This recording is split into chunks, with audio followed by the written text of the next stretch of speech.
Kan makin dewasa itu makin makin berat. Aku baru menyadari itu kemarin-kemarin. Wah, banyak banget komplikasi yang harus aku periksa. Di sepanjang kamu perjalanan transfusi sampai sekarang, kamu kan pasti punya teman-teman yang dulu bareng berjuang. Ada berapa banyak yang masih berjalan sama kamu sampai saat ini? Atau aku ngerasa 2019 tuh jahat banget maksudku tuh. Berturut-turut dari bulan Agustus, Oktober, November, Desember.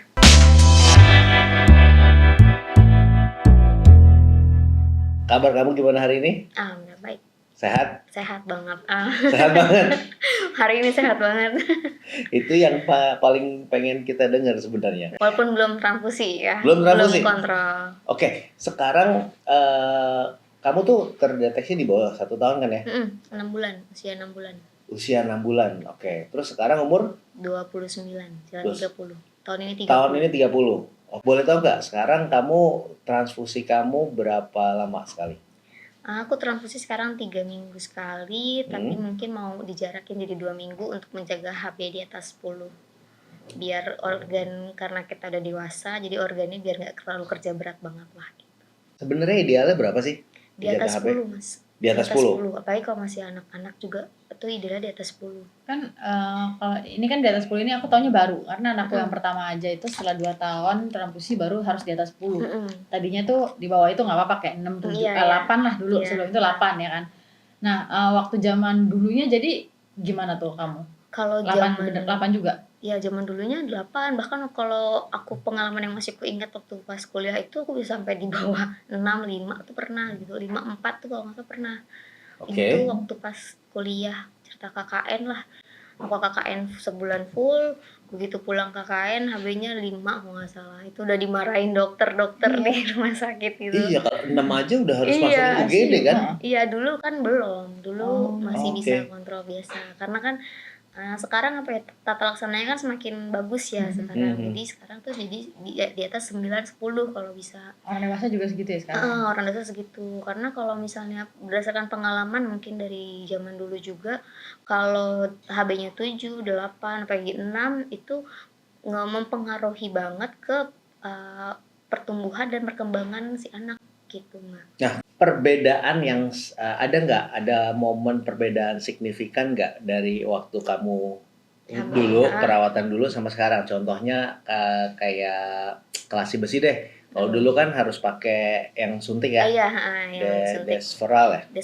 Desferal. Nah, ada perbedaan lain nggak selain suntik? Kalau dari obat, perbedaan dari zaman dulu sampai sekarang itu dari obat aja kita udah punya 3 jenis ya, yang disuntik sama yang diminum pakai dicairin sama langsung diminum dari situ. Terus itu sekarang aku lagi minum yang dicairin sama kombinasi kan. Kalau dari dewasa pakainya kombinasi karena untuk meluruhkan zat besi yang dulu satu. Kalau dulu baru satu aja. Terus juga cuma ada satu dulu kan, nggak bisa milih. Kalau sekarang kita bisa milih, terus bisa dikombin karena untuk tujuannya kemana nih ke organnya gitu. Jadi aku lagi pakai yang lagi diminum. Dan sekarang sebenarnya yang suntik itu udah jarang banget, Mas. Udah nggak ada lagi di sini di Indonesia. Berasa efektif. Kadang kan lagi kosong kemarin si dokter Ludi bilang. Apa namanya, nggak diimpor lagi ke sini. Tapi padahal katanya itu salah satu yang paling efektif. Iya, benar. Kamu ngerasa bedanya? Ngerasa beda. Yang dirasain apa? Yang dirasain? Kalau ferritinnya tinggi sama enggak? Kalau ini misalnya aku dari Desferal aja ya, aku itu di kulit aja aku udah kelihatan gitu. Banyak bintik-bintik hitam kayak apa namanya? Iya, kayak zat besi. Kalau pakai Desferalnya? Kalau nggak pakai Desferal. Kalau nggak pakai Desferal justru kelihatan. Kalau aku jarang minum obat, itu kelihatan gitu. Kalau jarang minum obat kan nggak boleh jarang minum obat harusnya. Kan ada satu momen kita bosan gitu ya, atau kadang stop sehari 2 hari, nah gitu kadang kelihatan langsung. Selain itu? Terus selain itu misalnya dari zat besi, kalau zat besi sih sebenarnya nggak terlalu berpengaruh dari ke badan banget gitu ya, Mbak. Maksudnya kita fine aja. Nah itu efeknya nanti kalau udah kena ke Dewasa. organ, iya. Kalau udah Kamu kena pernah ke kena ada organ yang Komplikasi. komplikasi. terdampak gak? Alhamdulillah sampai saat ini sih masih belum. Hasil MRI ku walaupun nggak bagus-bagus banget tapi masih Nggak belum. bagus-bagus itu gimana? Nggak Iya. bagus. Tolong jelaskan, tidak bagus-bagus banget itu apa? Jadi ya yang bagus banget itu kan normal artinya, bener yang Oke, bersih ya, oke. sehat tanpa zat besi. Berarti kan kalau yang nggak bagus-bagus banget itu Kelihatan. ada ya. Di Aku masih jantungnya tuh masih batas normal tapi batas atas gitu. Oke. Terus hati sama pankreas itu hemosiderosis rendah, sedang kalau nggak salah. Itu apa tuh maksudnya? Maksudnya banyak zat besi Oh, di situ. iya, oke. Jadi itu perlu diperhatikan. Di situ. Maksudnya di situ jadi benar-benar harus diperhatikan dan belum sampai ke gagal organ tapi masih ya ada udah warning lah gitu. ya warning gitu. Jadi masih oke, tapi kalau dibiarin bakalan buruk, tapi jadi harus terus minum obatnya, harus dirajinin gitu. Oke. Maksudnya aku nggak bagus-bagus banget sih. Bagus tapi nggak bagus-bagus banget. Terus Ini ngelakuinnya berapa lama sekali? Setahun sekali ngecek. Oh, ngecek. Kalau udah dewasa setahun sekali. Atau mulai kapan setahun sekali? Enggak, kayaknya dari anak juga. Soalnya Kayaknya Aku taunya dari- dekade kedua deh, lewat 10 tahun bukan? Oh iya, maksudnya iya kayaknya setelah lewat 10 tahun baru ngecek, terus setahun sekali berikutnya. Oh gitu. Ya jadi emang di bawah 10 tahun emang nggak diharuskan ya. Kayaknya sih gitu. Cuma aku kurang tahu pastinya. Oke. Nah, terus sekarang kegiatan kamu sehari-hari tuh gimana, boleh cerita gak? Aku mau cerita yang lanjutin ini dulu. Oh ya udah. Sabar, jangan rebutan. Oke. Ini masih lanjut soalnya. Tadi kan ngomongin beda obat. Nah, kalau bedanya HB kan dulu di bawah 8 tuh apa justru di atas 8 masih belum boleh transfusi, nggak usah, nggak apa-apa Iya, gitu kan dulu gitu kan. iya, Nah, benar. sekarang 10 udah harus transfusi Harus gitu 10 harus kan. transfusi. Nah, itu ada bedanya nggak? Itu jauh beda. Kalau dulu nih yang masih aku inget ya, kalau misalnya kita dulu, aku pribadi kalau misal kuliah itu kan nggak bisa boros sering-sering gitu ya. Apalagi aku kuliah di luar kota, jadi kalau misal mau ke sini harus ada 1 hari. Kamu kuliah di mana? Di Bandung. Di Oh, berarti tiap Pajajaran. bulan bolak-balik Tiap bulan ke bolak-balik Jakarta ke Jakarta buat transfusi di RSCM. di RSCM. Sedangkan kamu tinggalnya di Bandung. Aku Enggak. tinggal di Bogor. tinggal di Bogor. Transfusi di RSCM. Ah, Kuliah di Bandung. kuliah di Bandung. Nah, itu ke maksudnya Bandung kuliahnya selama itu kuliah di Bandung. tinggal di sebenarnya. Bandung. Tinggal di atau Bandung. Tinggal di Bandung. Oke. Ngekos di sana. Dulu bukan Bandung sih, Jatinangor. Jadi Langor, oke. Iya. Kenapa nggak di Di sana. Mm.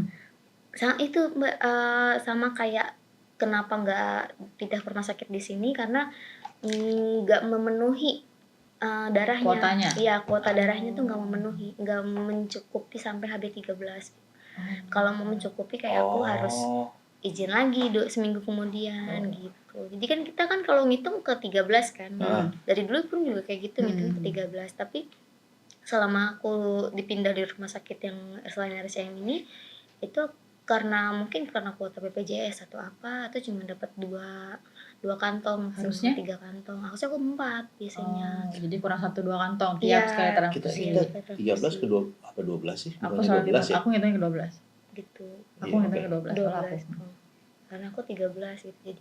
Jadi sama aja, maksudku aku di sana itu izin sehari sama tapi harus 2 minggu sekali, dengan izin 2 hari tapi sebulan sekali, mending aku pulang ke rumah kan. Iya, betul. Daripada Sekalian aku bolak-balik. pulang gitu. Jadi dulu kan nggak ada ojek online, cuma pakai bis, aku dari Jatinangor ke Iya. kota itu Itu 2 tahun jam gitu. Kamu tahun Ini berapa berarti? 2009. 2011 2011 aku masuk kuliah. 2011, oke. Sampai Sampai 2016 aku lulus 12. Wow. Kamu ambil apa? biologi. Biologi itu maksudnya apa? Ke arah ke dokter-dokteran atau ke? Biologi ini aku ngambilnya ke biologi molekuler. Oke, itu jadi profesinya apa tuh kalau lulus dari situ? Oke, seharusnya itu kita bisa di lab gitu ya, bisa. Oh iya, scientist ya. Scientist ya, oke. Yang macam gitu. Tapi banyak juga teman-temanku yang di lapangan ada, yang di biologi marine ada, di macam-macam ada yang Kayak buat food processing juga ya gitu food kan? processing ada. Oke. Gitu. Udah. Gitu. Belum. Iya, Rasanya yang tadi yang Lanjut HB aja, 8 lanjut aja. ya. Iya, terus ya kan kalau sekarang HB-nya ini kan tadi dulu yang itu zaman capek 8. banget rasanya kalau kayak gitu. Kita pucet Itu ya, berasa banget di berasa badannya. banget di berat, badannya tuh berat. 5 tahun pucet pasti itu kan. Dulu pagi belum ada makeup, skincare belum kayak sekarang ya, masih gitu kan, udah banyak. Makeup-makeupnya banyak, itu lip tint banyak. Karena dulu kan ya lip eyes ya Mbak. Bener lip eyes. Aku tuh nggak boleh ketinggalan lip eyes kalau dulu, jadi pucet banget. Lip eyes apa sih? Itu apa, lip balm tapi dia ada warnanya. Sheer warnanya sheer Ada gitu warnanya kan. lagi keluar. Tapi lip balm kan? Tapi lip balm. Bener. Gimana itu yang tidak seperti lipstick gitu. Jadi kita Iya, pakai iya. itu. Nah, kalau itu pucet, nah aku waktu itu kuliah di lantai 2. Jadi kalau misalnya udah KB 8 tuh naik tangga tuh satu berhenti atau 5 tangga berhenti dulu. Oh gitu. Oke. Iya, kadang sampai Itu maksudnya kalau 8 itu kalau 8 baru transfusi gitu atau? Iya, kalau dulu yang 8 Kan dulu ini zaman ini mereka 8 belum naik. 8, 7 lah itu kalau pokoknya kalau misalnya aku belum transfusi udah mau 4 minggu tuh kayak gitu kondisinya. Itu kan dari kecil sampai kuliah itu kan aku HB nggak pernah di atas 9, jarang banget kan. Jadi kondisi badan tuh yang kayak gitu, HB 7, 8 gitu kerasa berat gitu. Terus apa namanya, sampai kadang kalau misalnya temu pasien tasku dibawain duluan ke atas baru nungguin gitu. Nah terus kalau sekarang dengan HB, oh iya sama limpaku membesar, otomatis pasti besar dulu. Karena kan kerjanya lebih keras. Anak yang pertama juga gitu. Enggak gitu. Terus ya fisiknya, kalau fisik mah dari dulu udah sama lah, nggak bisa diubah gitu. Terus kalau sekarang aku bisa ngecilin limpa tuh bisa dikecilin, ternyata itu baru pengetahuan baru. Oh ya? Iya. Gimana caranya? Itu dengan itu kita Transfusinya jaga transfusi. Banyak kis-kis normal. Betul. Dan dijaga di HB di atas 10 itu limpanya akan mengecil dengan sendirinya lama-lama. Terus juga badanku jadi lebih enak. Aku HB 8 tuh nggak mudah drop, aku bisa olahraga macam-macam. 8 masih bisa olahraga jadinya sekarang bisa gitu. olahraga gitu. Oke.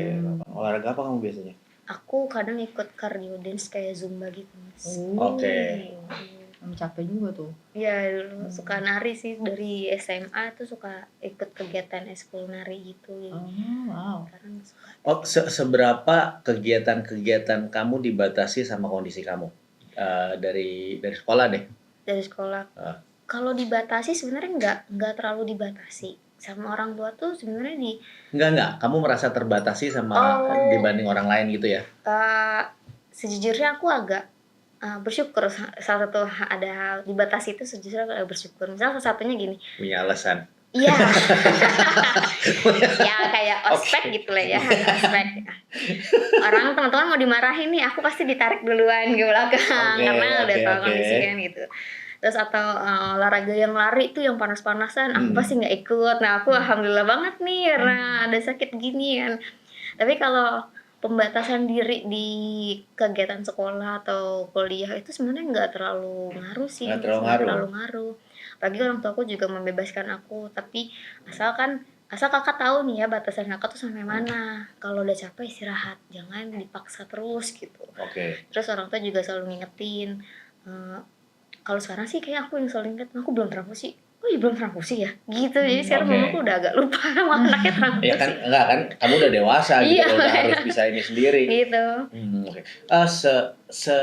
Mulai kapan kamu, ya itu, maksudnya ambil pelan-pelan tanggung jawabnya kan waktu masih kecil kan itu di orang tua ya, untuk transfusi, minum obat.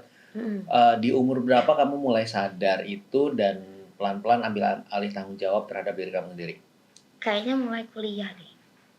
Karena waktu SMA tuh aku masih bagi peran sama orang tua. Maksudnya masih jadwal tuh masih aku yang menentukan karena menyesuaikan jadwal sekolah. Tapi orang tua juga full sepenuhnya ke rumah sakit. Maksudnya masih bareng gitu.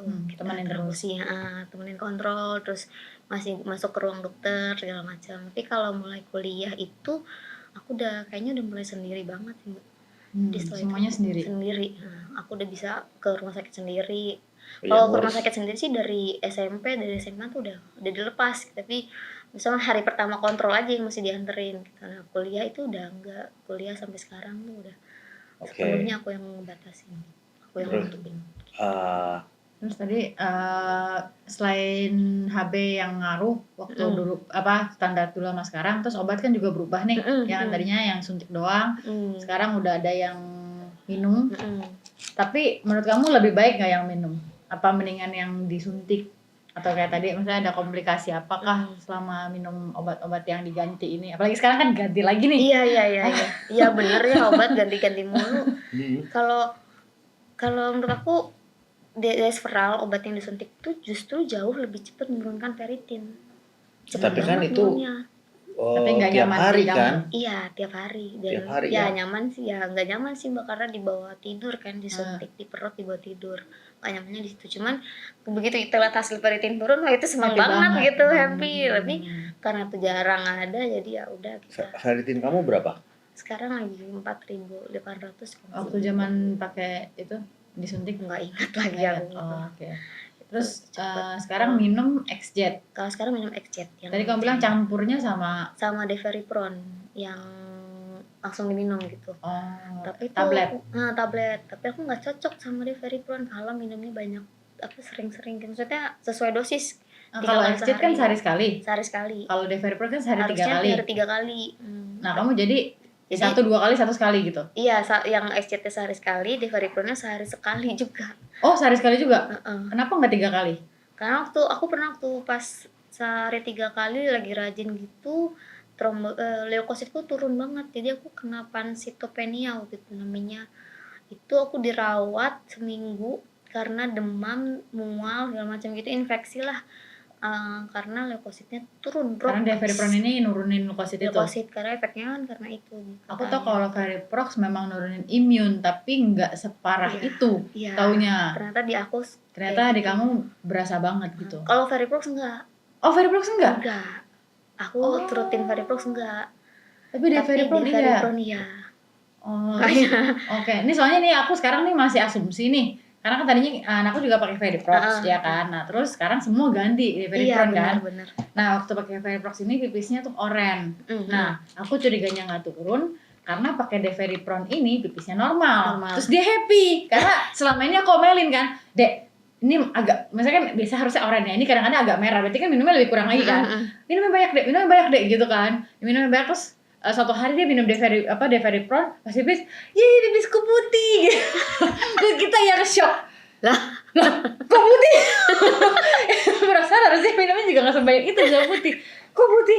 Waduh mateng nih. Terus lihat seminggu, iya lu putih lu. Nah, aku curiganya, ini belum ngecek lagi sih, karena kan emang baru ganti kan, baru ganti 3 bulan belakangan ini kan.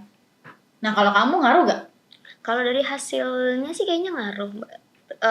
Urinnya tetap warna orange gitu. Deferipron enggak oranye? Tetap oranye, tapi aku sakit. Oh enggak, tapi kan kamu tetap sakit. Minum itu si XZ-nya. XZ kan bukan situ pengeluarannya. Pengeluarannya dari feses. Oke. Makanya, berarti bener Geges bisa nggak cocok tetap oranye, makanya. Aku minum itu tetap oranye, tapi akunya sakit.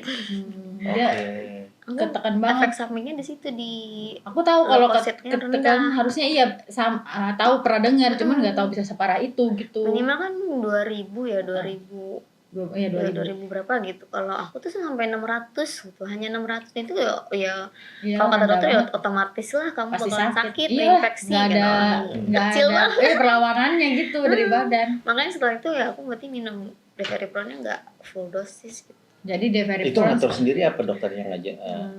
Ngatur sendiri. Konsul dulu sama dokter. Konsul dulu sama dokter, XZ sekali, Deferipron sekali. Gimana sih kalau Prof bilang 3 kali nggak apa-apa, tapi satu aja gitu. Jadi jangan full dosisnya tuh. Kan aku kalau full dosis tuh 3-3-2 gitu. Iya. Jadi ini kayak misalnya 2-2-1 gitu. Satu aja, satu gitu. Jadi yang penting masuk.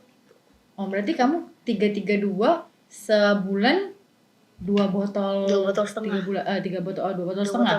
240 itu full di cover. Nggak full di cover. Apalagi aku combine, berarti kan. Sisanya memang harus beli sendiri gitu. Sisanya beli sendiri atau substitusi dari teman-teman. Tuker-tukeran gitu. Iya, tuker-tukeran atau.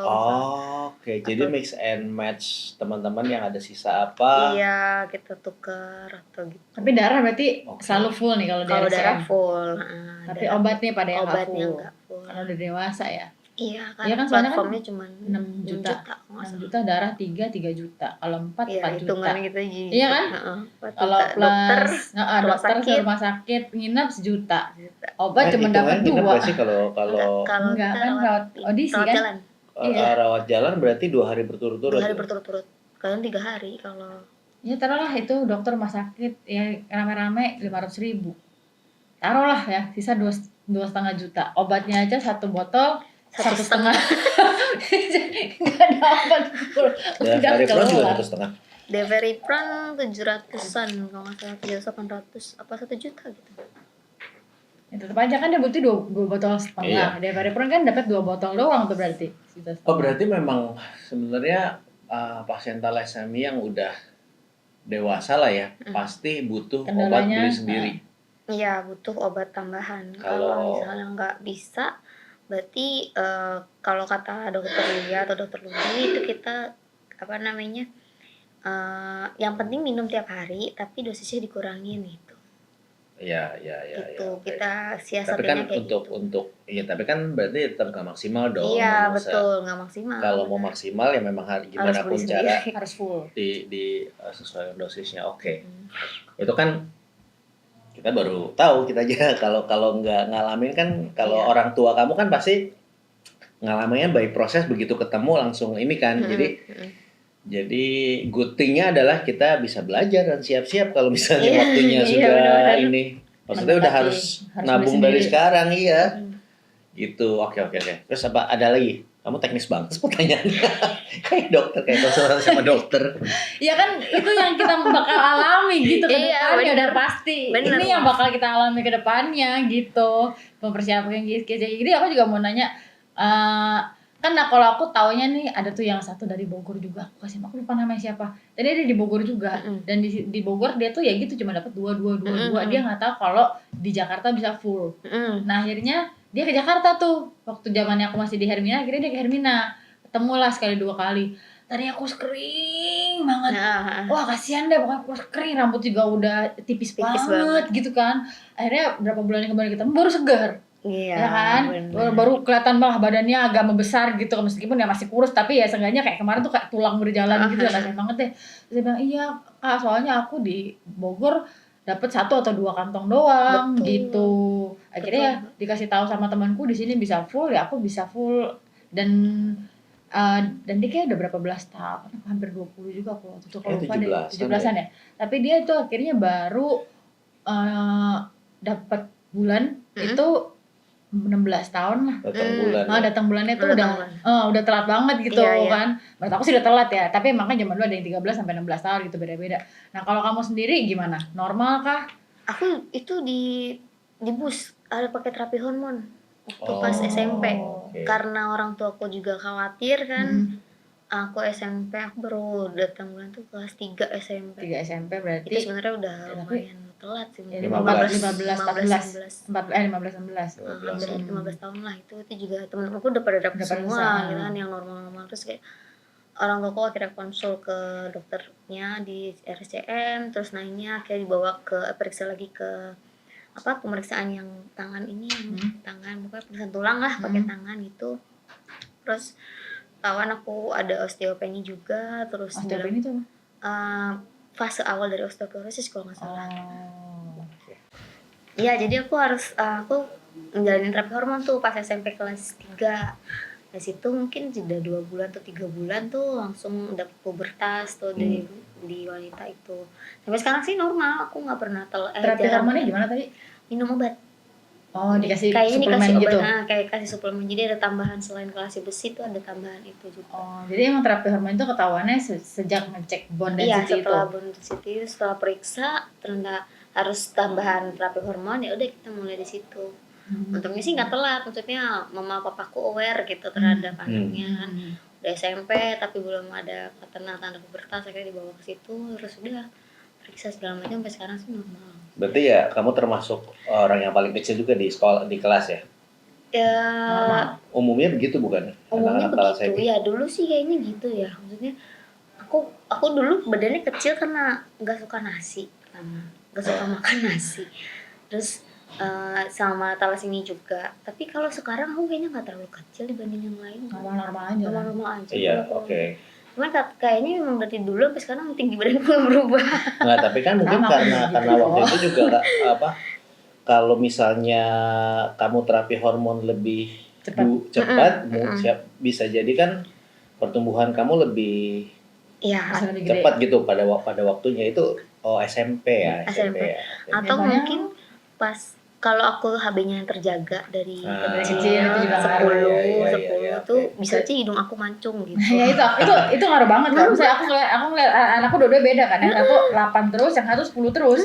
Yang satu limpahnya kis-kis 9 terus, yang satu 78 kan dulu kan 78 2016. Iya benar. Anakku 2015. 8. Kalau udah di bawah 8 dia mesti 2 hari. Iya 8 ya, tetap aja bedanya jauh nih 2 poin ini tuh ngaruhnya beda. Yang satu pesek, terus limpahnya bengkak.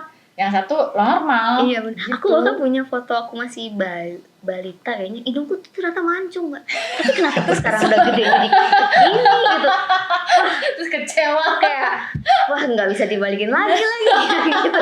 Nah itu dia maksudnya salah satu aku pengen bikin video ini maksudnya supaya orang-orang, aku sebagai point of view orang tua kan ya. Iya, jadi benar-benar. Supaya anak kita punya kualitas hidup yang oke, nggak cuman kualitas kesehatan, tapi kan fisiknya ngaruh banget. Masalahnya kalau dirawatnya nggak oke kan makin turun. Iya, nah udah di bawah sini nggak bisa naik lagi kan. Kalau orang normal kan kalau sehat dia bisa otomatis naik lagi kan, recovery-nya gitu loh. Iya. Nah penderita thalassemia tuh beda gitu loh, makanya harus dari awal harus bener treatmentnya. Ya itu juga aku suka kalau lagi share sama orang tua baru gitu ya.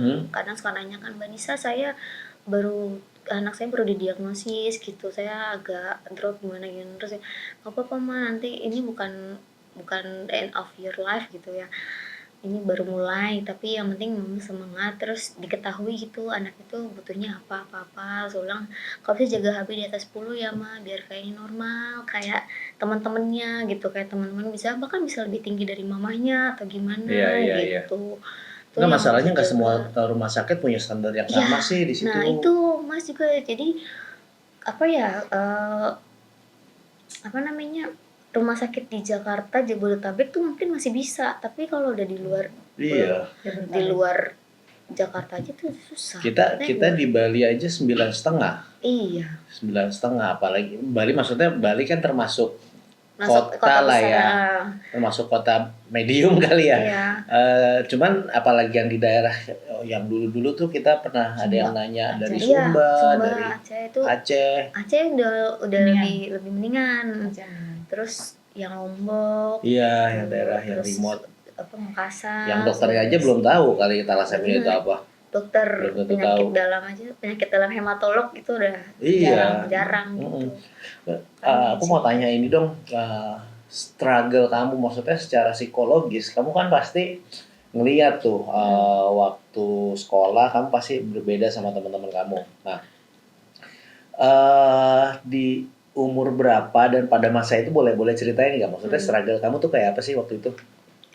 Kalau pas SD kan kadang teman-teman suka cerita pembulian gitu ya, kita suka kadang kena bully gitu sama teman-teman karena fisiknya beda. Kalau dulu aku alhamdulillah sih nggak ada pembulian gitu, nggak misalnya kata-katain, tapi aku pernah yang masih ku ingat tuh kayak entah ya kenapa satu temanku tuh cewek, kayaknya dia julid gitu deh. Terus dia ngomong gini, aku tuh lagi musuhannya sama siapa, musuhannya tuh kayak bercanda-bercanda gitu, tapi si teman cewek ini tuh tiba-tiba kayak nutup, katain aja tuh dia hamil perutnya besar gitu kan, karena perut aku besar. Terus lah padahal kan aku nggak ada masalah sama dia gitu, ya udah aku diemin aja. Terus kalau misalnya dia gitu lagi ya paling pukul atau apa gitu. Agak barbar memang gitu. Tapi kalau misalnya SMP SMA gitu, fisik aku sebenarnya nggak terlalu jauh beda. Maksud aku gini loh, maksudnya kan ada poin di mana kamu nyadarin kamu tuh berbeda dalam artian yang lain nggak perlu transfusi, kamu perlu ini sendiri. Nah logika, maksudnya aku cerita dokter bilang kan yang susah tuh masa-masa itu sebenarnya buat anak penderita thalassemia untuk menerima, berdamai dengan realita dia gitu yang berbeda sama kebanyakan teman-teman ya. Nah boleh cerita pengalaman kamu gak? Kalau Gimana nih kalau misalnya waktu SD, SMP, SMA tuh mikirnya ya kayak kebutuhan aja. Dulu sih kata mama ya, kalau aku nanya, "Emang kenapa sih aku transfusi terus ya? Emang aku harus ke rumah sakit?" Teman-temanku enggak. Mamaku tuh kayak kasih apa namanya, pengertiannya tuh, "Oh iya biar kamu tuh bisa main lagi, biar bisa sekolah." Karena kebetulan aku suka sekolah dulu. Aku suka ketemu teman-teman gitu. Jadi, oh gitu, ya udah aku ngelakuin itu. Tapi setelah aku SMA aku udah mulai belajar biologi, udah ngerti tentang thalassemia juga. Itu masih udah mulai paham, oh ternyata kayak gini. Terus kuliah juga lebih lebih dalam lagi taunya. Jadi aku mikir gini ya, nggak ada lagi yang bisa aku lakukan selain menerima itu gitu. Jadi yang bisa aku lakukan ya udah memeluk aja semua yang ada di aku peluk gitu, aku terima dengan hati juga, pelan-pelan belajar kayak gimana yang lebih baik, sama memberikan yang terbaik untuk kedepannya, bukan untuk diri aku sendiri tapi untuk komunitas yang lebih besar gitu, untuk community, untuk masyarakat, bahwa dibanding jadi aku lagi yang orang lain jadi aku, tapi mending gak usah ada aku lagi gitu, stop gitu di aku dari situ. Jadi kalau dari psikologi sih kayak gitu sih, kena drop itu pernah aku 2 kali drop yang gak mau ketemu orang, gak mau ketemu temen, itu pernah dulu anakku. Zaman SMP. Enggak, itu justru pas udah lulus. Pas udah lulus. Aku pertama kali drop itu waktu kena TB. Jadi aku sempat kena TB, Mas. TB kelenjar di sini. Terus itu sih kalau dokter bilang siapapun bisa kena ini karena kan ini TB ya, kelenjar. Terus tapi aku ngedropnya tuh kayak, ya ampun, aku udah punya thalassemia nih, kok masih ada TB lagi gitu, masih kurang gitu. Aku mikirnya kayak gitu kan. Terus ya mama papaku, orang tuaku ngasih ruang buat sendiri dulu gitu, buat diam dulu sendiri. Terus teman-teman juga tetap aku didiemin dulu sendiri tapi tetap ditanyain gimana kabarnya gitu. Terus perlahan bisa bangkit lah. Nah sampai aku pengobatannya selesai itu setahun minum obat. Jadi selain kalsi besi, vitamin, aku juga minum obat TB waktu itu. Ya pasti lah, TB kan setiap hari perawatan juga kan. Betul, perawatan, kontrol ke poli paru juga. Jadi itu waktu itu aku baru lulus, belum kerja, jadi masih lowong juga waktunya. Lulus kuliah berarti? Lulus kuliah. Untuk minggu ini ke sini nih, ke transfusi Senin Selasa Rabu, terus minggu depan poli TB gitu. Seminggu berapa kali kamu berarti? Seminggu kalau bisa full tuh gitu, Senin Selasa Rabu transfusi, terus Jumatnya ke poli TB, terus nanti selang 2 minggu lagi gitu.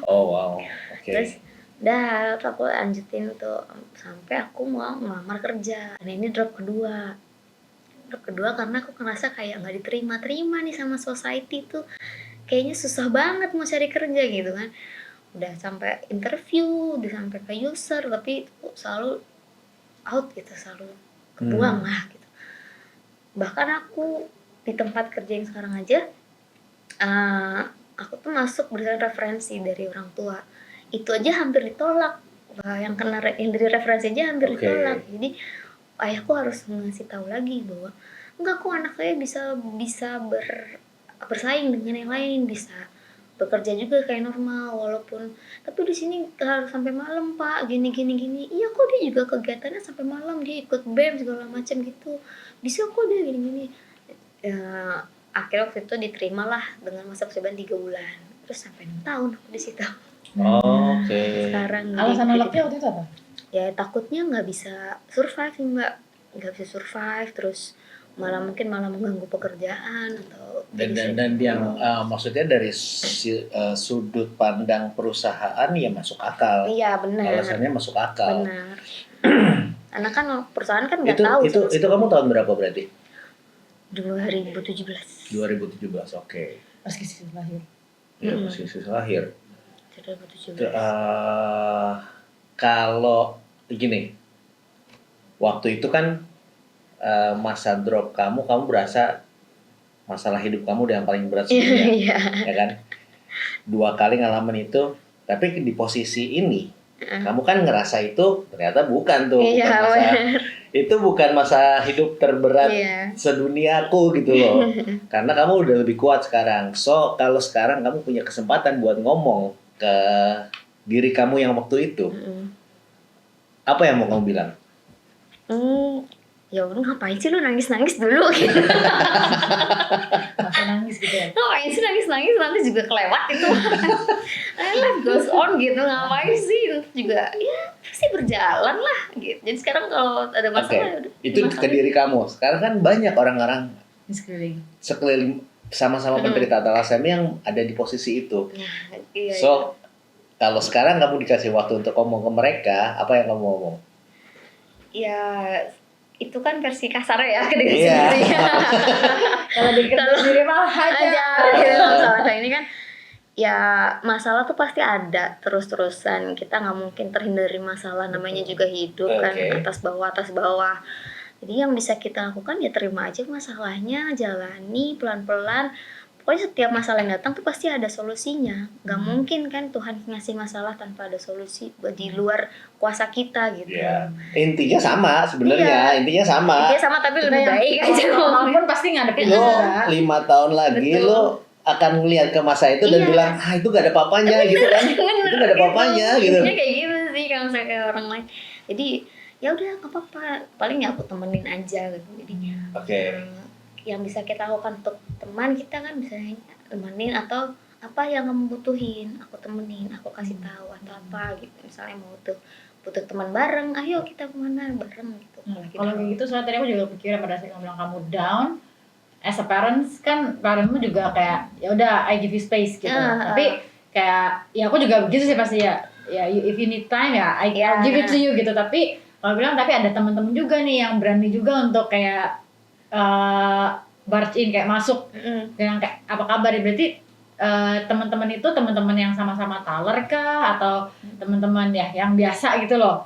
Apa perlu teman taler yang kayak mengerti bahwa ini tuh emang bisa kejadian, atau kayak I know what you feel lah gitu loh, dibanding teman-teman taler pasti udah ngerasain gitu kan, maksudnya sama-sama mengerti. Maksudnya buat Nisa sendiri tuh ada bedanya nggak sih yang ngasih semangat itu dari siapa? Ya itu ada bedanya nggak dari orang biasa atau dari orang tua atau dari ya teman sesama taler gitu yang udah ngerasain apa yang kamu rasain gitu. Seenggaknya kan lebih ada koneksinya lah sama taler gitu. Kalau aku sih sebenarnya teman-teman sendiri yang ngucapin tuh kerasa gitu, apa namanya, nyampe gitu pesannya. Tapi kalau misalnya orang di luar itu yang memang udah temanku dari lama, dari teman-teman sekolah yang ngucapin tuh juga it means a lot gitu. Jadi mungkin lebih spesial karena gitu, teman dekat punya koneksi lebih dalam dibanding teman taler sekali. Karena kan gitu. karena mereka nggak ngerasain apa yang aku rasa, tapi mereka berusaha mengerti, empatinya nyampe ke aku gitu. Apalagi kalau dari yang disuka ya. Itu soalnya anakku tuh kayak kamu jadi ternyata nih. Anakku juga suka banget sekolah. Jadi kayak pengaruh temen tuh jauh lebih besar dibanding kita yang ngomong dari orang tua. Iya, makanya jadi kayak aku benar-benar perlu memperlengkapi dia. Circle temennya tuh oke gitu. Kalau bisa lu tiap hari semua main ke rumah gua nggak apa-apa. Gitu, jadi terpantau gitu kan. Soalnya Kis gitu banget dibanding dia. Kita kasih tau nih, udah sampai marah-marah, udah sampai teriak-teriak gini, giliran orang yang bilang oke. Padahal sama ini gitu. Padahal sama. Nah, berarti kan kita mesti teman-temannya ini yang bisa kita suap. Lu yang baik anak gua ya, lu yang baik anak gua ya. Wah, makan di rumah tante sini makan. Sini. Sini gitu. Daripada di luar terus malah ngaco-ngaco gitu kan. Iya, benar. Ya, kayak modelnya gitu banget ya, maksudnya ya berarti ya bener kalau misalnya aku soalnya dari cerita kan, oh ya teman-teman gini terus sekolah ya udah kayak anakku nih gitu. Kamu waktu itu sempat ada momen gini gak, waktu kan tadi ada penolakan dari terutama tempat kerja kali ya, dan kamu langsung berasa masa depan kamu tuh langsung blank. Iya kayak gitu dulu. So sekarang bedanya apa? Kalau dulu kayak misalnya gini, dulu mempertanyakan sih Mas, kenapa harus aku yang thalassemia ini? Dari sekian banyak orang tuh kenapa harus aku gitu? Itu aku sumpah agak jahat sih, kayak kenapa mama papaku nikah dulu gitu. Tapi mikir kalau misalnya mama papaku nikah ya berarti kan aku nggak ada gitu kan. Tapi ya memang udah terjadi ya, itu dulu pikiranku agak jahat sebenarnya. Terus kenapa aku pikir maksudnya bukan jahat nggak jahat, tapi itu manusiawi. Iya sih. Aku juga pernah pikir begitu. Manusiawi gitu. Kenapa sih lu pada menikah? Iya mesti punya sih. gua. Aku yang normal aja begitu kok. Iya. Gitu, jadi ya udah akhirnya aku bisa bangkit lagi karena ngambil sisi-sisi positifnya lagi, yang melihat dari sisi lainnya. Siapa gitu. yang Terus, paling membantu kamu untuk melihat dari sisi yang lain? mama yang ngepupuk-pukin ngepupuk-pukin gitu, jadi nggak apa-apa kak kalau nggak di situ nanti di tempat lain gitu. Pokoknya dihibur banget lah sama mama gitu. Ini kalau aku misalnya sekarang aku ngeliatnya kayak gimana, ya jadi aku bilang lagi, ngapain sih lu dulu nangis gitu. Itu bukan akhir dari segalanya. Lu nggak kerja di situ juga banyak kok sekarang, industri kreatif tuh banyak gitu. Mau walaupun bukan bidangnya tapi kan kita bisa belajar gitu kan. Ditambah untungnya zaman sekarang semua orang bisa kerja dari rumah juga. bisa produktif. Betul. Bahkan kadang-kadang bisa lebih daripada yang ngantor. Iya benar, aku mikir gitu. Udah kenapa harus ditangisin sih dulu gitu loh, ya malu gitu sekarang. Nggak, kamu pasti pernah punya pikiran gini loh, maksudnya meskipun mama kamu begitu tapi kan lu kan nggak ngerasain apa yang aku rasain gitu loh. Ya dulu pernah sih mikir gitu.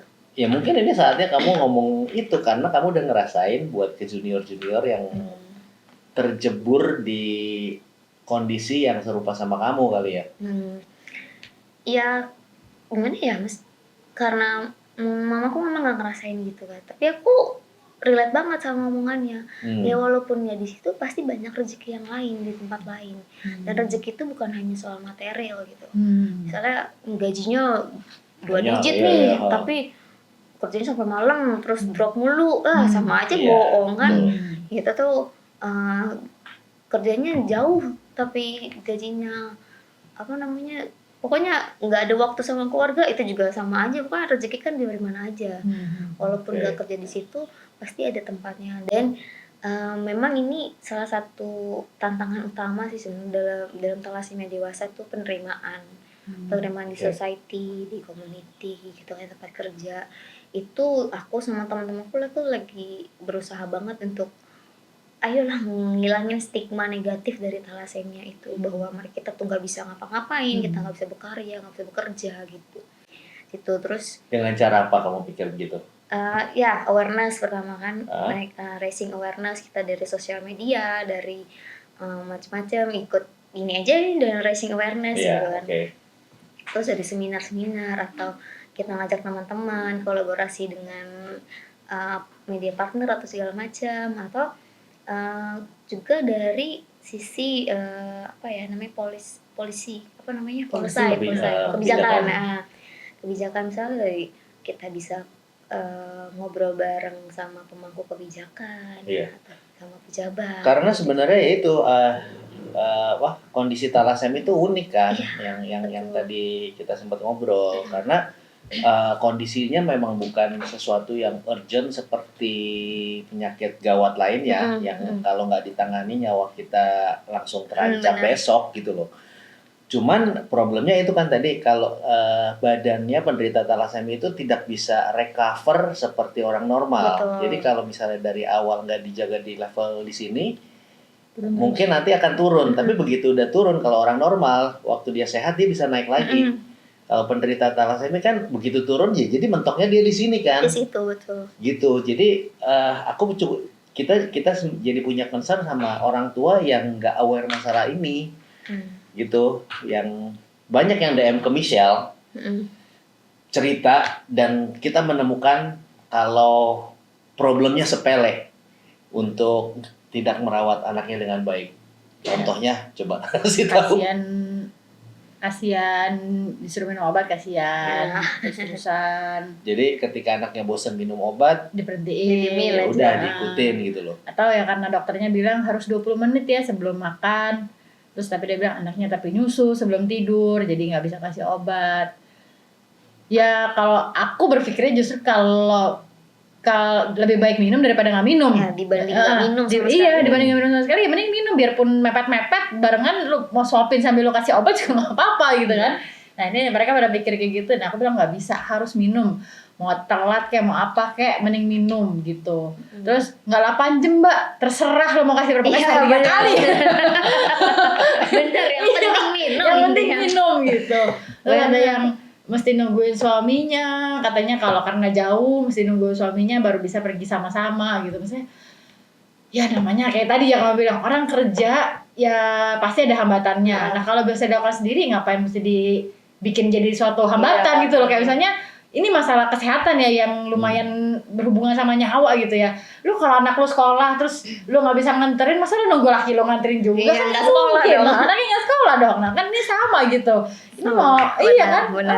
Lu mau anak lu sehat, ya pergi belajar motor, mau naik angkot, jalan kaki, jalan kaki, makanya penting lu pergi gitu. Penting jalan sakit, gitu, betul. Karena pertaruhannya ya masa depan anaknya. Anak betul masa depan anak. Nah, tapi kan kita mengerti ya kalau misalnya orang tuanya nggak punya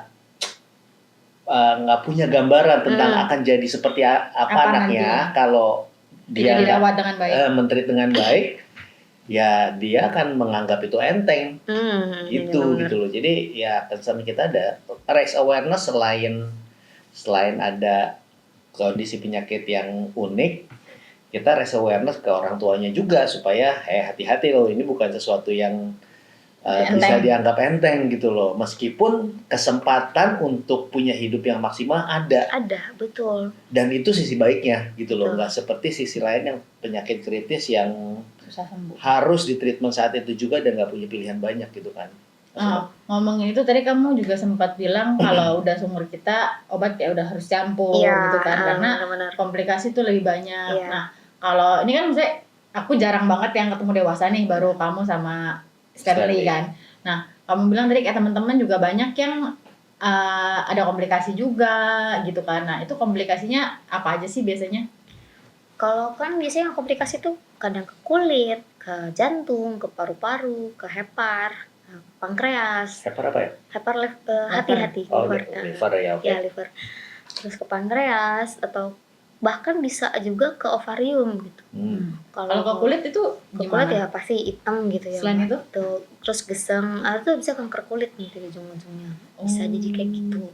Terus kalau misalnya ke jantung ya itu udah langsung stop. Ya benar itu udah paling kacau. Betul, gagal jantung atau apa namanya ada cairan di jantungnya gitu, atau paru-paru juga sama. Kalau pankreas berarti yang diganggu itu ada sistem insulin kita. Insulinnya ya, jadi diabetes. Diabetes itu bisa kena kayak gitu. Misalnya ke ovarium berarti dari sel ovumnya tuh nggak bagus gitu, atau bahkan tidak berfungsi dengan sempurna, jadi bisa susah hamil lah gitu, kayak gitu. Kalau kelasi besinya tuh numpuk dan tidak dikeluarkan dan dibiarkan terus-menerus bertahun-tahun kayak gitu mungkin. Kalau heart lever sama limpa. Nah itu kan kayaknya yang paling sering diangkat ya, dari pasien. Limpa. Bener. Limpa itu diangkat dulu. Sekarang udah nggak boleh. Kalau karena tadi kamu bilang dia bisa mengecil lagi kalau bisa balik normal soalnya. Jadi sebenarnya dulu itu ada opsi pengangkatan limpa untuk memperpanjang transfusi.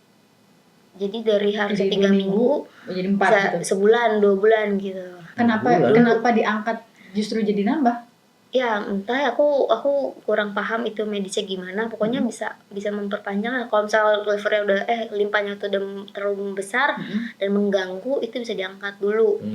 Tapi kalau sekarang dibanding diangkat dengan efek samping yang gampang sakit segala macam, banyak banget efek sampingnya, lebih baik dipertahankan tapi dengan transfusi rutin terus nih, transfusinya rutin, obatnya rutin. Jadi perbaikinya dengan cara yang lebih betul, normal lah ya, lebih gitu. Kalau masih bisa gitu. Tapi kalau misalnya memang udah opsi terakhir angkat limpa, ya harus angkat. Ya udah, oke. Kalau memang bisa kena sirosis hati gitu. Sirosis hati itu apa sih namanya? Yang kuning orangnya, terus gitu bilirubinnya nggak bagus, terus bisa jadi kegagalan fungsi hati juga, bisa meninggal gitu. Nah itu di sekeliling kamu banyak yang ada pernah yang meninggal karena pertanyaan agak sensitif dan aku rasa ini realita yang tidak mungkin bisa kamu hindari atau tutup mata, tapi agak sensitif. Di sepanjang kamu perjalanan transfusi sampai sekarang, kamu kan pasti punya teman-teman yang dulu bareng berjuang. Ada berapa banyak yang masih berjalan sama kamu sampai saat ini? Kalau aku ngitungnya yang udah nggak ada, boleh ya. Yang udah nggak ada itu, yang temen deket aku banget itu ada 2, 3, oh nggak salah apa berapa ya? Seumuran. Ya seumuran, sekitar gitulah seumuran. Yang paling kerasa banget tuh sahabat aku waktu itu tahun 2019. Oke. Atau aku ngerasa 2019 tuh jahat banget maksudku tuh. Itu awalnya tuh tadi temanku yang meninggal karena sirosis hati itu.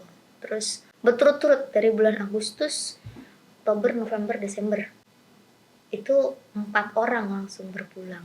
Oh wow. Itu semuanya dekat? Dekat sama semuanya? Deket, semuanya. Enggak, maksudnya sama kamu atau satu sama lain juga? Satu sama lain juga dekat. Kita satu di komunitas bareng. Oke. Tapi sama aku pribadi juga dekat gitu. Terus bulan Oktober itu 5 hari setelah aku ulang tahun, sahabatku yang paling dekat banget sama aku juga berpulang. Kita rumahnya deketan, semuanya satu desa. Sering transfusi bareng, pokoknya apa-apa bareng. Yang kita lihat tatap-tatapan aja tuh tahu gitu isi hati tuh kayak gimana. Maksudnya kayak gitu lah itu. Itu tuh, wah aku kehilangan banget justru situ, kehilangan banget. Terus nggak lama itu November, Desember itu juga, Desember tuh ada temen kita 2 orang langsung berpulang. Itu. Jadi totalnya itu berapa? Akhir tahun itu 2019 orang, yang dekat sama aku banget. Itu terus bulan setelah pandemi itu bulan Maret atau bulan Mei ya, itu juga ada teman kita berpulang lagi. Tapi bukan 2020, 2021 kayaknya. Alasannya semua beda-beda. Alasannya iya komplikasi. Iya, tapi beda-beda. Komplikasinya beda-beda. Komplikasi beda-beda, tapi itu komplikasi yang wajar dialami thalassemia. Kalau nggak minum obat, kalau obatnya jarang-jarang atau di antara mereka ini kan kalau kamu bilang mereka dekat, berarti kamu tahu apakah mereka ada yang ada punya kebiasaan agak bandel? Iya itu bandel kan, mereka emang agak-agak bandel yang bagian cowok-cowok gitu ya. Habitnya nggak bagus gitu, bisa ngerokok, minum, terus obatnya jarang, bahkan sulit gitu, nggak mau lah minum obat gitu. Kamu pernah di posisi seperti itu? Jarang minum obat. Udah bosan banget sama obat? Pernah, tapi nggak ditinggalin. Oke. Paling lama ditinggalin ya 3 hari, 4 hari habis itu. Ya balik lagi minum pernah. Udah hitam gitu. Aku kan memperhatikan fisik banget. Oh ya mungkin itu bedanya, kalau cowok kan nggak terlalu peduli gitu loh. Iya bisa jadi. Iya, cowok mana peduli kalau kulit apa fisik, udah jelek-jelek aja gua gitu loh. Kan gitu. Kita kan masih bisa diperbaiki ya Mbak ya. Usaha. Iya kan usaha gitu. Iya gitu. Terus itu ngerasa kehilangan banget sampai kemarin yang Kak Adit ini berpulang, itu aku juga banget kehilangan karena memang dari tahun 2017 aku ke Yunani tuh selalu bareng dia ke situ. Kita kan berarti ketua sama wakil ketua ya, jadi kemana-mana bareng sama dia, ke Yunani bareng, ke Aceh bareng berdua, ke Batam berdua, kita ke Malaysia juga bareng gitu. Jadi ya kerasa banget hilangnya gitu. Apalagi kalau misalnya ada kegiatan komunitas nih di luar gitu yang diundang, dia pasti dia ngajak aku, atau kalau aku yang diundang aku pasti ngajak dia, atau apa-apa bareng gitu. Terus kita selalu, Kadit, oi kenapa? Mau gini, iya oke, gini langsung gitu. Terus transfusi kadang janjian, ya udah kerasa aja gitu. Itu kayak kapan waktuku? Kadang kita mikir gitu ya? Nah ya, itu dia tuh yang tergelitik yang tadi aku bilang sensitif. Seberapa positif atau bagaimana kamu melihat masa depan kamu sendiri? Kalau aku ngerasanya ya, misalnya ini aku masih umur panjang gitu, aku sih positif, aku bisa hidup lebih lama karena aku bisa punya anak mungkin. Aku bisa ngeliat masa depanku gitu. Aku bisa ngeliat masa depanku kalau misalnya aku bakalan hidup lebih lama. Bukan sesuatu yang gelap ya? Bukan sesuatu yang gelap. Karena aku minum obatnya teratur, periksa macam-macam juga. Maksudnya selagi aku bisa melakukan yang terbaik yang bisa aku lakukan, aku ngeliat masa depanku tuh cerah gitu. Hidupku akan lebih panjang. Berarti kamu selain transfusi tadi, kan kamu karena TB pernah ke poliklinik TB juga, dan untuk MRI setahun sekali juga ada cek MRI. Betul. Selain itu ada apa-apa lagi nggak yang ditambahin? Banyak. Kita Banyak. ada periksa USG abdomen. Terus tahun sekali semua? 6 bulan sekali kalau nggak salah. Oh, Berapa bulannya? Terus ada toraks, ronsen toraks, terus fibroscan gitu. Terus kalau tulang nih kemarin teman-temanku pada periksa BMD-nya diperiksa lagi kan. Aku kan waktu itu udah pernah.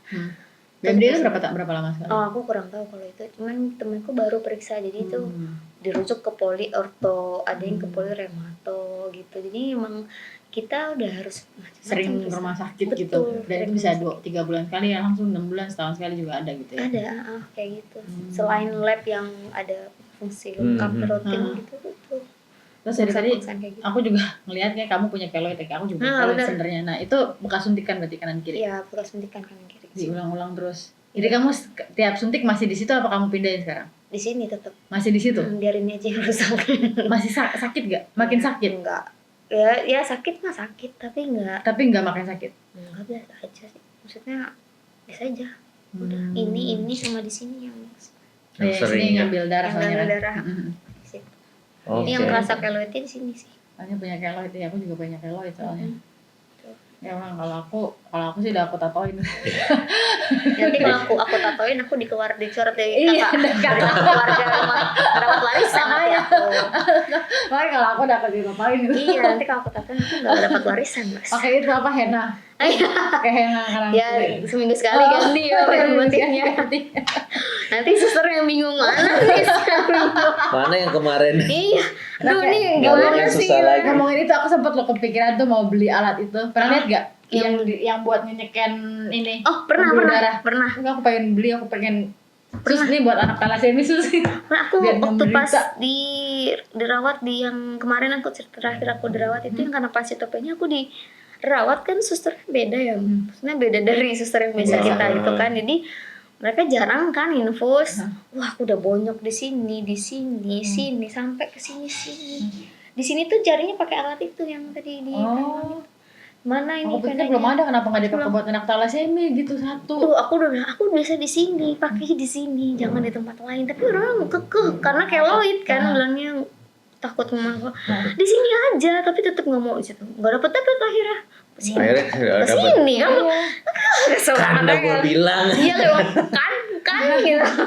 Ya aku juga sama suster gitu, udah sus pilih anakku gitu pilih suster lain. Iya kan kita kan udah pengalaman ya di mana soalnya anakku juga udah kelihatan ada titiknya di sini karena sampai di sini ada titiknya kecil gitu. Terus susternya itu udah keloid nggak apa-apa tapi nggak percaya, jadi dicari dulu kemana-mana sakit udah menyakiti aku berkali-kali baru makanya baru dengerin lain kali ajak taruhan. Iya, sekali suntik 100.000. Benar 500 ya, terus 500 ya ganti suntik nih lumayan kan makanya buat jajan ngotot.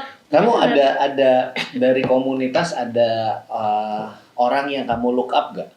Yang lebih senior dari kamu dan kamu look up ke dia dalam hal apapun ya? Ada namanya Kak Reza, itu salah satu panutan aku, terus role model juga. Itu kenapa aku mau kuliah.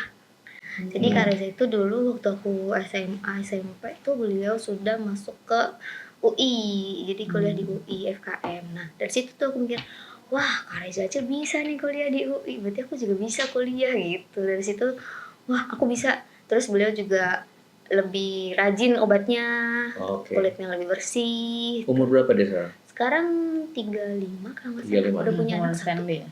Umur Stanley, Udah punya anak satu. Menarik. Gitu, jadi ada yang bisa nih kan, kalau bisa lo ya lo aja gitu, enggak ya? Kalau kita, wah ada yang bisa nih, aku juga pasti bisa. Soalnya aku juga pernah lihat di Kompas TV lah waktu itu sedang ngomongin tentang ginian juga. Nah, yang justru yang mereka highlight adalah yang gak bisa ngapa-ngapain. Iya, maksudnya banyak yang karena ya itu balik-balik menjual kasihan tuh lebih dapet ya. Seksi gitu kayaknya ya. Cuman kan maksudnya buat orang yang survivor jadi malah makin down. Iya. Maksudnya ternyata gue gak bisa kerja kayak kamu bilang tadi. Gak bisa kuliah. Gue bisa kuliah. Dia gak bisa kerja. Berarti gue juga gak bisa kerja gitu kan. Iya bener. Nah aku ngeliat gitu kasihan banget yang aku gak dikeluarin dari kantor karena aku tiap 2 minggu sekali harus izin 2 hari gitu, kayak gitu. Nah, akhirnya nggak kerja. Terus ya gimana, ya udah akhirnya nyambung, kalau nggak ya misalnya jadi waktu aku lupa dia loker koran apa-apalah gitu, yang pokoknya yang kerjaannya yang bukan kantoran, bukan ini gitu, yang akhirnya ya udah ke rumah sakit ya karena harus kan, kalau nggak juga pergi juga gitu, ya udah akhirnya aku ke rumah sakit mau nggak mau gitu 2 minggu sekali gitu. Tapi kan jadi yang lain kan kasihan banget gitu kan. Iya. Kok gue segitu aja ya gitu. Iya, kalau Tapi emang di sekeliling kamu juga banyak yang begitu memang. Dulu mungkin masih tahun-tahun 90, pokoknya teman-teman yang lahir, kakak-kakak saya dengar kita yang lahir tahun 80-an itu juga memang seperti itu kondisinya. Karena nggak bagus, yang pertama kan tata laksananya nggak sebagus sekarang, terus informasinya juga nggak sebanyak sekarang gitu. Jadi banyak yang ya meninggal di usia muda, cuma sampai 20 sekian. Maksudnya concern kita waktu itu ngelakuin BMT ke Konan juga karena kita melihat teman-teman di rumah sakit transfusi belum banyak, hampir 10 semua belum 10 tahun, tapi setiap tahun bisa ada 10 orang kali yang. Iya, berarti bulan bisa ada itu kan serem juga. Dan kamu mah pasti udah lebih sering lagi aduh si ini nih, aduh si ini, aduh si ini. Udah kenal malah gitu kalau kamu kan. Kalau kita malah belum kenal. Jadi justru kita jadi makin serem. Ya, belum 10 tahun udah pada pergi, gimana anak gua nih? Jadi kalau misalnya sekarang kalau generasi aku tuh lebih baik lagi, maksudnya ya walaupun yang bandel-bandel mungkin tetap ada efeknya gitu kan, ya, kakinya sakit lah atau apa gitu. Tapi generasi aku lebih baik lagi, maksudnya kita fisiknya lebih baik, tinggi badannya juga lebih normal. Lebih normal. Terus dari sisi kependidikan sama pekerjaan juga, pekerjaan walaupun jatuh bangun tapi kita kadang masih bisa tapi zaman sekarang kayak digital ekonomi lebih works, maksudnya itu jadi jawaban buat orang-orang yang punya kondisi seperti kamu, kalian kan nggak perlu kantoran, nggak perlu lembur gimana maksudnya bisa ngatur sendiri gitu kan. Iya kayak gitu. Itu zaman kita. Terus zaman, kalau menurut aku sih makin kesini tuh makin bagus, makin oke ya. Makin oke. Terus sekolah juga harusnya makin oke, apalagi dengan awareness yang makin tinggi. Kan kantor-kantor juga jadi makin tahu. Yang mereka menolak kan karena nggak tahu. Karena pikir sakit udah gitu. Sakit pasti nggak bisa. Daripada gua ambil resiko. Daripada gua harus cari ganti lagi nih gitu dalam beberapa bulan, gitu mendingan enggak. Nah itu kan, yang itu kan kita harus kasih tahunya di situ efeknya. Jadi ini nggak akan mudah benar. Dan efeknya itu baru kerasa bertahun-tahun kemudian gitu pasti. Ini nggak akan mudah, dan perjuangan kalian dan teman-teman komunitas dan otomatis sekarang jadi kita juga gitu loh, adalah ini nggak mudah buat teman-teman yang udah ngalamin. Keep holding on, kita bisa sampai punya kualitas hidup yang baik. Tapi buat yang selain kita, jangan sampai ada generasi kayak kita lagi gitu kan. Betul. Itu sih yang mau aku ngomongin tuh, buat teman-teman yang thalassemia itu walaupun gak mudah, tapi kita bisa sampai sekarang, bahkan bisa untuk berikutnya lagi. Tapi untuk di luar kita udah jangan ada lagi, walaupun sekarang itu nanti makin bagus teknologinya, tetap gak usah. Thalassemia itu berat, udah aku aja sama teman-teman, jangan yang lain gitu. Kayak tadi kamu bilang kan makin dewasa itu makin berat. Aku baru menyadari itu kemarin.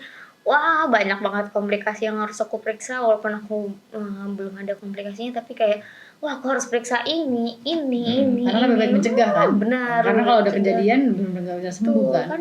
Dari orang tua aja pasti mikir anaknya, aduh anakku bolak-balik ke rumah sakit aja tuh udah. Orang tua sendiri pasti punya punya. Makanya. Jadi dari sisi orang tua aja kan pasti. Aku ke kucing aku aja, kalau kucing aku sakit aku nggak tega gitu loh Mbak. Maksudnya ya udah kita aja yang sakit. Jadi generasi sekarang tuh cukup dicegah aja, jangan sampai anaknya sakit tuh kan kasihan. Ke kucing aja aku kasihan, gimana ke anak gitu. Oke, kita sudah panjang ngobrol. Sekarang terakhir kamu ngomong ke kamera, kamu ngomong sekarang buat junior kamu. What to do, jangan motivasi kamu lah. Apa yang kamu rasakan dan apa yang kamu lihat di depan. Oke. Untuk teman-teman yang masih di bawah aku lah ya, yang junior aku, lakukan perawatanmu dengan sebaik mungkin. jaga HB di atas 10, minum kalsium besi, terus periksa-periksa hormon segala macam, itu bikin kamu bisa jadi model, bisa jadi artis, influencer, pokoknya jadi cantik dan ganteng itu deh. Pokoknya kata orang kalau udah jadi cakep tuh pasti udah setengah masalah hidup tuh selesai. Katanya gitu sih ya. Betul. Jadi kan pengen nonton Korea. jadi itu pesan gue juga di situ. Pokoknya intinya lakukan perawatannya dengan maksimal. Jangan takut masa depanmu nggak akan suram, karena semakin tahun semakin kesini generasi baru tuh makin teknologi semakin maju dan masa depan kita pasti semakin cerah. Oke, buat orang tua. Ya, buat orang tua karena sudah terlanjur tersebur ya mama papa, jadi tetap jaga anaknya, jangan sampai keluar jalur. Maksudnya keluar jalur tuh ya tidak transfusi, tidak manipulasi besi segala macam, itu tetap dijaga. Dan kalau anaknya nakal, ini peran orang tua. Ya, jangan diiyain aja, dirangkul untuk tetap minum obat, untuk tetap kontrol, jangan dilepas, jangan nanti menyesal kemudian hari. Hidung saya pesek nih mungkin karena salah satunya karena itu ya, karena saya bandel mungkin dulu nggak mau transfusi gitu. Jadi biar menjaga hidungnya tetap mancung, mukanya tetap cantik, tetap ganteng, itu jaga kondisi anaknya, jaga mentalnya juga. Dan terima kasih sudah bertahan, sudah berjuang, alih-alih memilih untuk berpisah. Terus, dan buat orang tua, percaya bukan buat orang tua, buat calon orang tua yang punya anak, please jangan please screening sebelum menikah supaya kalian menghindari memiliki generasi di bawah kita. Betul. Yang menderita ini. Karena point of view kita sebagai orang tua ngalamin karena ketidaktahuan kita, awareness di Indonesia for some reason kurang works, sampai kita pas dapat nggak tahu generasi, apalagi sebelumnya generasinya orang tuanya Anissa. Nah, dengan zaman sosial media sekarang udah makin banyak, jadi tugas kita ngingetin ke kalian jangan sampai kalian ngalamin apa yang kita alamin. Oke?